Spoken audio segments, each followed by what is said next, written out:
Hello, everyone. Welcome to another edition of the Ohio Guys here. I'm Christian Ocampo, and today I'm being joined by Courtland Johnson. How you doing, sir? Good, how you doing, Christian? I'm doing well. Thank you for asking. So since your first interview, here on our Skype interview, first question: what is it like working in the industry today? It is a dream come true. um, Man, my high school self in anime club wouldn't believe it because total that's the dream when you're in school, at least for me. So actually doing it is just phenomenal, and the fact that I'm in the industry where everybody is so kind and welcoming, and helpful is just more than I could have ever hoped for. Um, that's that's the gist of it, man. It's amazing. Nah, I'm glad you're a part of it now. Thank you. I'm glad too.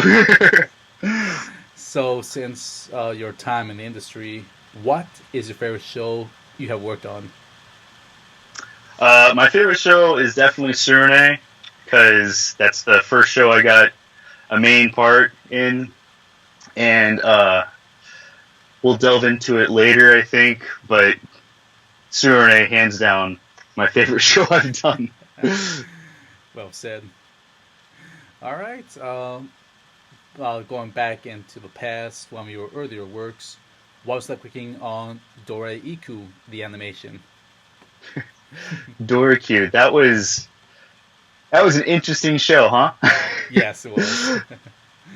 A lot of pretty dark, but and crazy. I don't know, man. It was phenomenal because you get to work with all these awesome people. John Swayze was directing, who he is incredible to work with. Um, this is the first time I played a big dude, like a big human guy, I should specify. Um, and whenever I saw who it was, I'd go in. He's like, "All right, you're gonna be this big guy." I'm like, "All right, I'll do it like this." He's like, "Not quite that low." He's like, "Oh, okay," and had to bring it up, whatever. But it was fun trying to find that happy medium for that particular character. Um, the really cool thing, or interesting thing, I guess, is before I ever started doing voice acting, I'd been a cosplayer for a number of years. So Doricue was the first show I ever cosplayed a character from a show that I was in, and I cosplayed Greg Ayres' character Ryuo.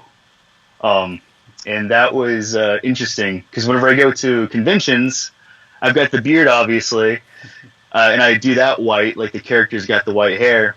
Everybody thinks I'm some kind of Colonel Sanders cosplayer instead. Ah, that's hilarious. Uh, all right, and another show you worked on that has a lot of fandom. What was like clicking on Haikyuu? That was so cool. Iron Wall, all the right. That was my first sports anime that I was ever part of. I was really excited to be part of the Iron Wall alongside Mike Amato, who's become a good friend of mine. Um, and speaking of Mike, you've watched Tata, right? Yes. Yes. Oh my God, I'm like his biggest fan from that show. He killed it as Kaoru. Oh, definitely did. Man, but yeah, Haikyuu, that was awesome. The entire cast is huge, and just thankful to be part of that. It was also the first time I ever got to work with Shannon, because I know Kyle was the main director, but Shannon was subbing in when I went in to record. So I got to talk to Shannon Reed and got to know him pretty well. And that was a whole lot of blessings at one time that came out of that show. Let's see. What else? What else? Random thing about about Kamasaki that he's a Scorpio. I found out I found he's a Scorpio. I'm a Scorpio. That was fun. And then I was browsing through the fan wikis for random info before I actually went into record. And the funniest thing I read was, what's one of his major concerns? It was how many packs of abs he could get. Like that tells me a lot. Fun little trivia, huh? I'm full of fun little trivia. Uh, All right, another question, and this is another high dive one. What was like working on Suriname? Okay, so Suriname, I could talk to you about for a couple of hours. So I'm not gonna bore you with all the details, but hands down, greatest experience of my career thus far. Um, let's see, I'll go my notes here. It was I grew a lot as an actor doing that show. Because I'd never done anything with that much weight behind it, and I loved breaking Onagi down, watching the show before going in to record it to really piece together who this guy was. And we had a lot in common, which was really, really cool. Because when I first found out I was going to be part of the show, I was like, no way I'm going to be part of this archery show. That's fantastic. Because I shoot a longbow just for kicks, for fun. So thought that was a blast. And then going through the his breakdown and figure out who he was, and figuring out he's not. Yes, he's like obviously the hothead, but that's not like he's not just a hothead to be a hothead. He's a super passionate dude, like super passionate, and I can totally relate to that. He cares for his friends. He's not. You're not easy to get in with him, obviously, because he gives everybody else kind of the mean face. But once you're in with him, he cares about you deeply, as you can see in a couple of the episodes when he's with his little cousin and everything, taking care of his arm after he gets snapped by the bowstring. So like those small little cues in there tell you there's a lot more to this guy than just he's angry all the time, because he's not.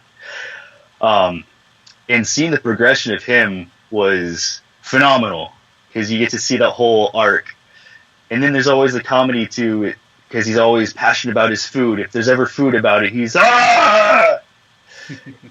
So that was fantastic. Yes. Oh, definitely. Oh, beautifully animated.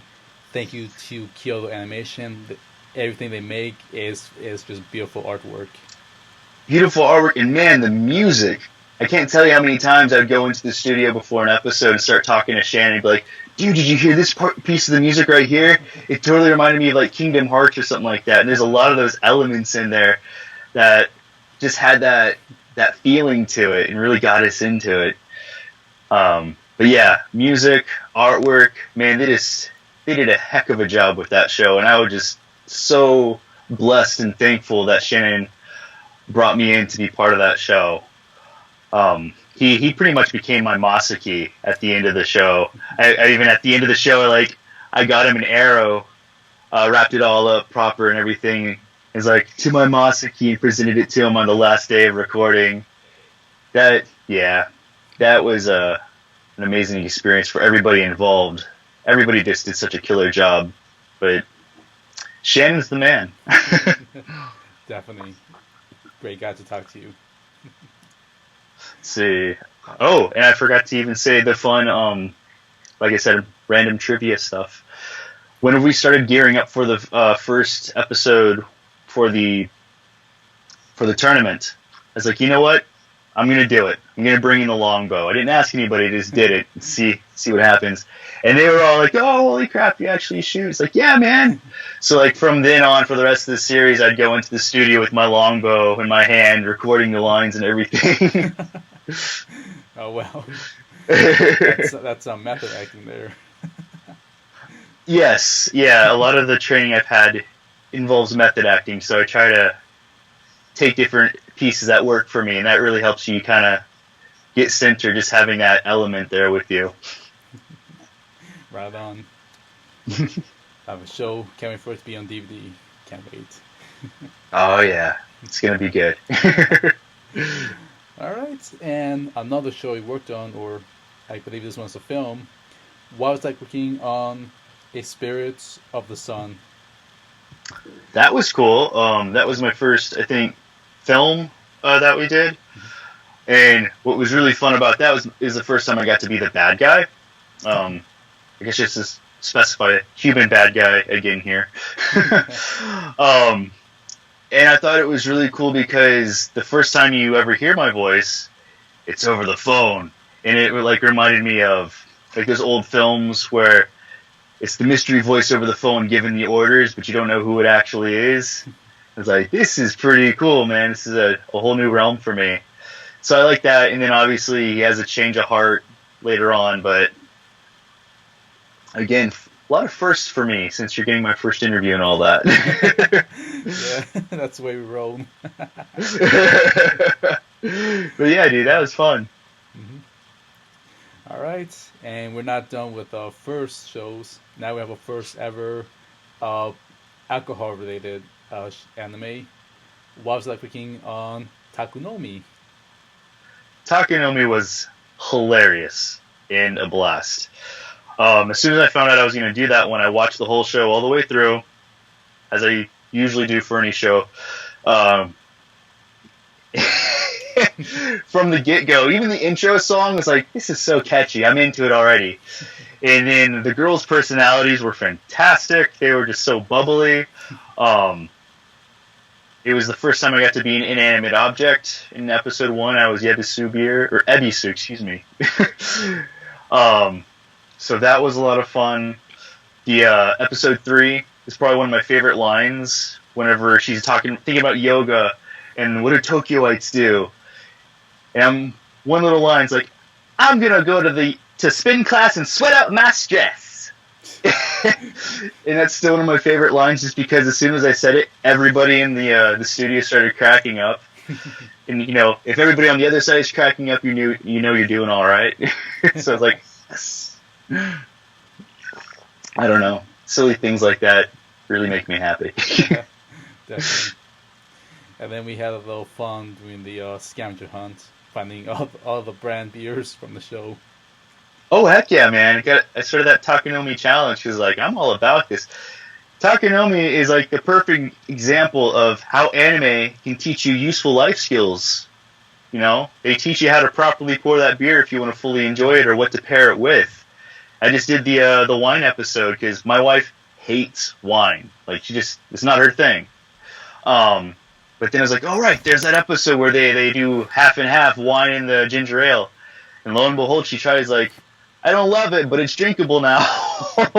So I guess it's applicable to everybody. Yeah, and then me with the Neko Sobi beer. Yeah. Yeah, I'm actually 4 brands right now myself. So I found one of those sakis.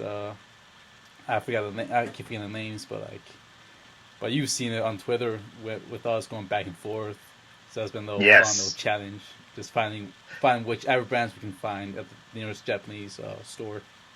It's true. Everybody watching, Takunomi Challenge on Twitter. But the whole point is you try to find all the drinks that's in the show and, properly prepare them, take your photo, and upload them.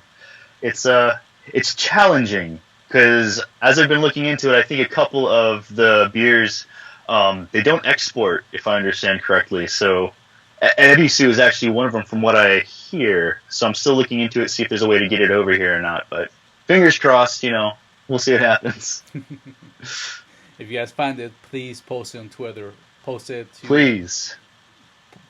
this gentleman, Courtland Johnson. We'll get his handle in just a moment. So please post it there, or at Sentai Twitter page. Yes, that would be greatly appreciated. All right, and now it's time for the fun question. We'd like to ask everyone, if you could be any character you have played in real life, who will you be? And you can mix and match. Okay, so I thought about this, and I just watched Adam Gibbs, and I was like, I'm going to kind of borrow his answer there, because I, too, am a pretty short dude. I'm only like 5'8", and, Kamasaki's like, 6'2" or something? So it'd be great to be that height. All my friends are like 6'3", so I'm always a short guy in the group. So I take a little bit of that. And then also, from the first thing I ever did on Ushio and Tora, I was Hitubun brother. I would just like the flying element of that, be able to fly around would be pretty cool. Not to be the demon part or anything, that's not cool, but, a tall guy that can fly, I'd be down with that. All right. And now, next question. Is there anything else that you can talk about, or anything else you want to plug in at this time? So many things I want to say, but what can I say? The only one I can say right now is Just Because, which is releasing on the 26th of February this month, DVD. So I'm hoping that means they're going to start streaming it on High Dive as well. In that show, I'm the brother, so I'm one of the smaller characters. But the reason I want everybody to be aware of that show is the animation and artwork in that show is, oh my god, phenomenal. It's beautiful. So yes, I'm definitely plugging that show just because the art is beautiful in that show. And that's another one I'm waiting for myself. Waited since last year when Sentai picked it up, so that's gonna be a special treat for everyone to see. Yeah. Yes. All right, and now we've come to our last question, and this is the social media one. Any Facebook, Twitter, Instagram, any other social media for the fans to contact you? Sure, absolutely. So Instagram, I'm Courtland Johnson 3. Simple. Also on Instagram, if you want to check out the cosplay stuff I do, it's Master Mikuo. My biggest known thing is I do a gender bend version of Hatsune Miku. So Master Mikuo, and there you can check out my other stuff where I did, Ryuo from Dorikyu and a bunch of other stuff. Twitter, it's just Thomas Courtland. But anytime you want to hit me up. I respond pretty quick, and I'm always down to talk anime with anybody. All right. Well, thank you, sir, for joining us for this interview with us, the Ohio guys. We deeply appreciate it. Thank you for having me. Oh, Christian, by the way, if I read your bio correctly earlier, one of your favorites is Rossifon, is that right? Yes, it is. Old school I classic dig that show. from AV Films. Heck yeah, man. That's one of my, years back, yeah. I was down with that show. Obviously, Cowboy Bebop, that's, a given for everybody. But I just thought that was so cool that you had Rossifon listed, and I was like, yes! I also got the special hard to find box set, whereas the orange version, that one's more hard to find than the regular white box. So for any hardcore collectors who are watching this, you might know which one I'm talking about. That one did cost me $80 from Half Price Bookstore. I was looking to find that price. Otherwise, it's out of print. If you do see it on eBay or Amazon, $200 or more just for that orange box set. So, that's only for collectors like me who really like to find the more obscure stuff. So, yeah. Cool, man. And yeah. All right, people, thank you again for joining us for this episode of the Ohio Guys. And another thanks to Courtland for his time making this happen. Thank you all, and we'll see you next time. Bye, everyone. Later.